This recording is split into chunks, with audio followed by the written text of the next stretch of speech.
Hari Om children. Today we will discuss the topic photosynthesis. Before going to the topic, let us know what is called nutrition. Nutrition is a process where the animal intake their food. It is a mode of intaking food is called nutrition, right? So we are taking various nutrients to maintain this process, nutrition. This nutrition is of two types, heterotrophic and autotrophic. Heterotrophic means the plant depend on other living organism, basically green plants. But auto means self, means this living organism could able to prepare their food by themselves, but they cannot. So under this category of heterotrophic, we will see three nutrition is there: saprophytic nutrition, parasitic nutrition, and holozoic nutrition.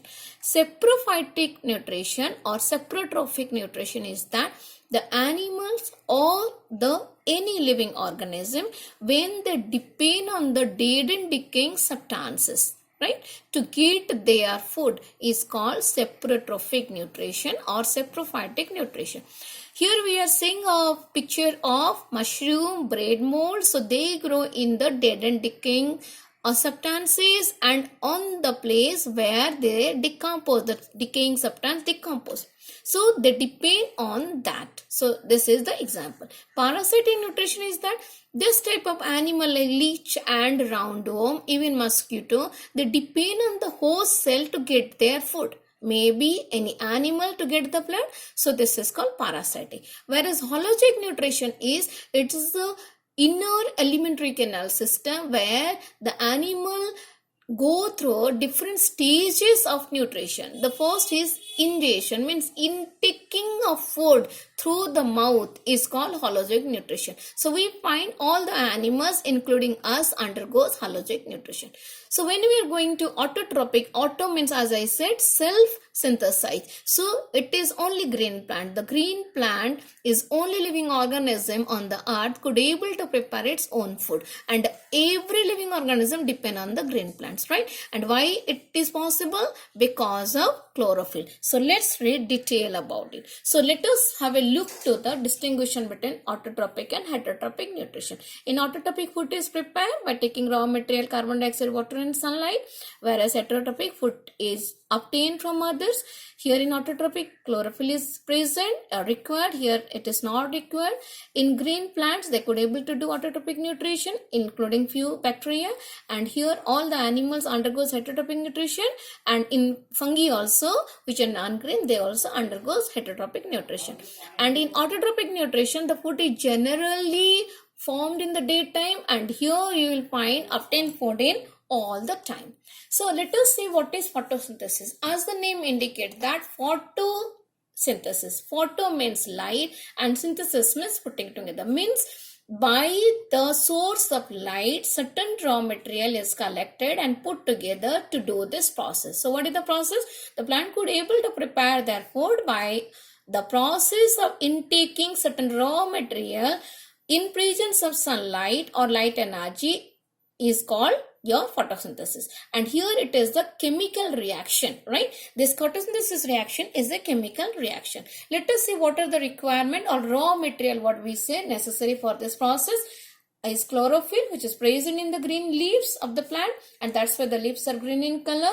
The carbon dioxide, which is trapped from the air, solar energy or sunlight, and water, which is absorbed by the root and passes through the vein and ventlets to the leaf of the plant. So what happens here? The plant is having chlorophyll green in color, taking water and mineral from the root absorbed through the veins and sunlight by the chlorophyll. Chlorophyll function is to trap sunlight. It should be remember.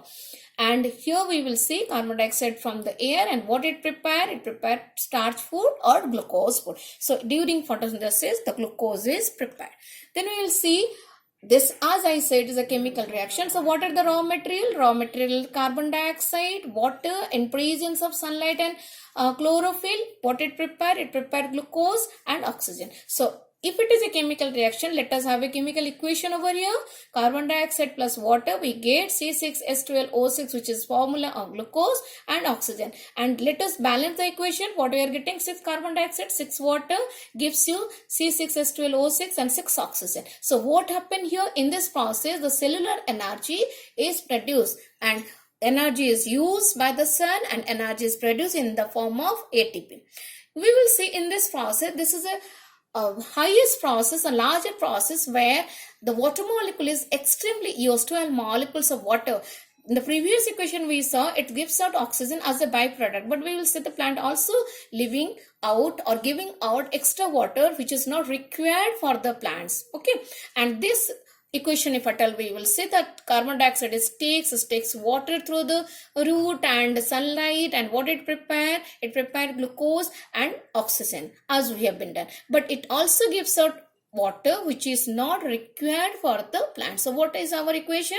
Equation is carbon dioxide plus water gives you C6H12O6, water molecule and oxygen. If you balance the equation, it is 6 molecules of carbon dioxide, 12 molecule of water and 1 molecule of glucose, 6 molecule of water and 1 molecule of oxygen. So it is a one reaction where the 12 molecule of water is utilized. So it is very important to know that what is the reaction where the 12 molecules of water is utilized, right?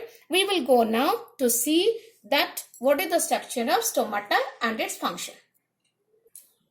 So let us see function of stomata, right? The stomata is found in the leaf. In the lower surface of the leaf, we shall be getting stomata. So see the structure of the stomata. These two are two guard cell, right? These two guard cell, which is very important in stomata, right? So this guard cell, which are of these are guard cell, and these guard cells are bean shape in structure, right? These two guard cells are there which are bean shape in structure. Okay, so you are seeing it is bean shape structure to guard cell, and this is the epidermal cell. It is epidermal cell. Both the stomata I draw. So this is the epidermal cell. You are getting nucleus over here because every cell contains nucleus, and you are getting chloroplast, right? It is the main organelle of this process, right? This is chloroplast, and you are getting vacuoles. So here I draw the plant cell. Plant cell have being the vacuole. This is very important because plant having the larger vacuole in animal in compared to animal cell. So in the plant cell, what else we get? We get plastids, right? So this plastid which contain the green pigment is called as chloroplast, right? So chloroplast is the plastid which is present in the plant cell, right? And this stomata, this two guard cell, what happened actually? When the root absorb water and water through the tissue of xylem and phloem, it reaches to the leaves, and from the leaves by veins and veinlet, it reaches to the stomata which is present in the lower part of the leaf, right? And the time it is present to the lower part of the leaf, then these epidermal cells are filled with water. These are the places where the water is filled up. And when the water is filled up, all the water is entered to the guard cell, right? And how it is entered? It is entered due to turgor pressure. This is very important. What is turgor pressure? The pressure which is allow the force which is applied on the outer part or the subsidiary cell to push to the inner part of the cell, and where the inner part is become turgid. The word comes now turgid. So turgid is a word which is comes because the part is all water, by means of force it is coming to the guard cell. Then what happened? The guard cell is turgid. Turgid means swell up, right? When the guard cells swell up, then what happened to the stomatal pore? This is stomatal pore. The stomatal pore open. And this stomatal pore, when it is open, plant could able to trap solar energy by means of the chloroplast, and the chloroplast contain what? Chlorophyll. So chlorophyll function is what? To trap solar light, and the guard cell take the water. And this process, stomata open, means plant could able to prepare the process of food by means of photosynthesis, and this is possible in the daytime. But in night, in the evening, what happens? There is no sunlight, right? And whatever water is present in the guard cell, because already guard cell utilized for photosynthesis, right? And simultaneously plant also does respiration. So all the water is pushed back from the guard cell to the epidermal cell. And what happened here, the turgor pressure is coming in reverse and they make the guard cell flaccid. Okay, so guard cell become flaccid, means shrink. So when the guard cell shrinks, then what happened? Stomata closed. So stomata is getting closed. That means that the plant could not able to prepare food in the evening when the sun set, because there is no solar light, and due to the flaccidity of the guard cell, it is not possible. So what is the stomata major function? It is helps in gaseous section because it's taking carbon dioxide and giving out oxygen, which we see in the equation, and also it helps in photosynthesis. Now we will see the structure and function of chloroplast. So let us see the structure of chloroplast. Chloroplast is present in the plant cell, as I said, plastids, which is a cell organelle, and the plastid which contain green pigment is called as chloroplast, right? So this chloroplast is double layer. You are seeing the picture, it is double layer, it is the outer layer and it has got inner layer, right? And what is that? These piles, you see there are some pillar like structure. This pillar like structures are called granum, right? So each is called grana. So these pillar like structures are present, and these pillar like structure, each of this pillar is called thylakoid. So thylakoid is the basic part of this chloroplast, and in the center we get lumen, and the gap between this all this freed, these joint are freed, so they are called stomatal matrix are present, and this is the stomata. This stomata is found normally in the plant cell, in the leaf, and which contain the green pigment chlorophyll, and the chlorophyll is very much necessary for the process of photosynthesis, right? So we should know two organelles we are learning, stomata and chlorophyll present in chloroplast. So you need to remember the diagram, the structure and function of stomata as well as chloroplast. We will see in the leaf how this all stomata and chloroplast is present and how the leaf is arranged. What are the cells present in the leaf? This is a diagram of leaf cross section. Have a look to that. We have learned the stomata which is present in the lower surface of the leaf, and this is the stomata which is having two guard cell present in the lower surface. This is a leaf cross section. So in the cross section, as epidermal we have drawn. So here is the epidermis. We are finding two, epidermis, upper epidermis as well as lower epidermis, right? And certain leaves like lotus leaf, it is waxy coating is there. In all the leaves you won't be getting waxy coating, but certain leaves you will get a waxy coating where it is helps for less transpiration and better photosynthesis. It has got some green part. You see this green part, and this is called palisade cell. This small round part, this is very soft, this is called spongy mesophyll, and they are the bundle. This together it is called mesophyll. The mesophyll cell are photosynthetic cell. So what it include? It include palisade mesophyll, spongy mesophyll. Palisade mesophyll control or contain chloroplast, and the chloroplast, as he said, it contain green pigment, right? And they could able to do the process of photosynthesis. This is the stomata which is present in the lower part, and guard cell is present. When the carbon dioxide enter, it could able to do the process of photosynthesis, and when the oxygen is out that time. But during this process of photosynthesis, plant could able to do respiration. So respiration is an ongoing process of the plant even though the process of photosynthesis happens. We will see how the plant is adapted. What is adaptation?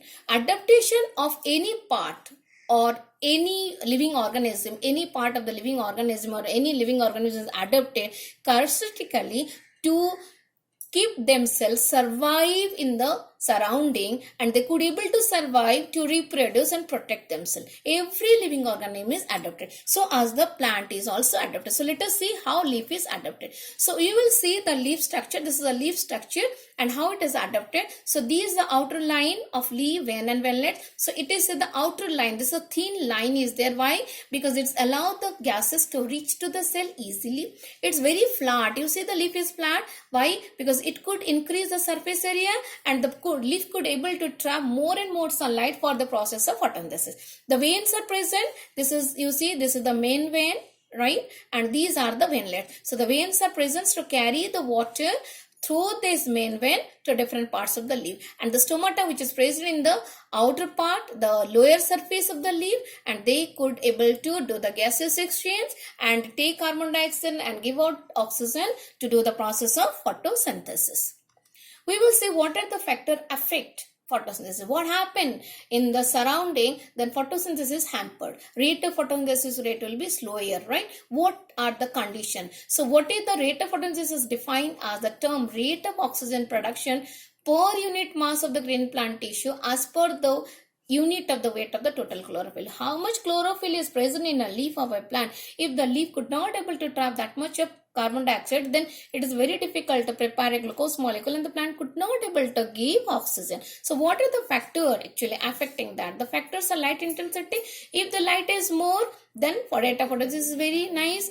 If the wavelength is more, that also good photosynthesis rate. Carbon dioxide concentration is heavy, plant could able to prepare its food. If temperature is high, then also plant could able to prepare food. If water supply is maximum, it's very good for the plants because water is necessary, and chlorophyll concentration, if it is maintained, the rate of photosynthesis is also high. And but if it is too pollution, then sometimes it happens that the plant could not able to trap maximum of carbon dioxide. Along with that, some dust particles comes, and where the rate of photosynthesis may hampers in certain cases. We'll see a experiment over here to prove that the plant prepares starch food, right? We have been taken a green plant, and this green plant, it is fixed with a black paper. This is a black paper. You clip the black paper both the side of the plant and let the plant live in the plant, okay, in the own potted. You can take a potted plants or any plant, so let it be that. You don't plug it up, and after some times you plug the plants, and what you see, you observe this area, right? And we normally use iodine solution, and when you put this total leaves into iodine solution, then what we are getting, the part which is covered by black paper, there we are finding colorless area, right? Because there is no chlorophyll. As it is black paper, so black do not allow the sunlight to emit. It do not emit the sunlight, and that what the plant could not able to prepare the food. But the rest all plant chlorophyll is present, so plant could able to take carbon dioxide and easy for preparation of food. So what we learn from this experiment, that carbon dioxide is very necessary for that, and sunlight is very necessary. Without sunlight, plant cannot able to prepare starchy food. So sunlight is required or necessary for food preparation. We will see what is, in which way the photosynthesis process is helpful to us. Basically two reasons. It give oxygen because it take carbon dioxide for the process. It give out oxygen to the environment, and where all the living body could able to survive, as well as the plant also could able to survive. So plant continue to replenish the oxygen in the air, means creating a balance between carbon dioxide and oxygen in the air.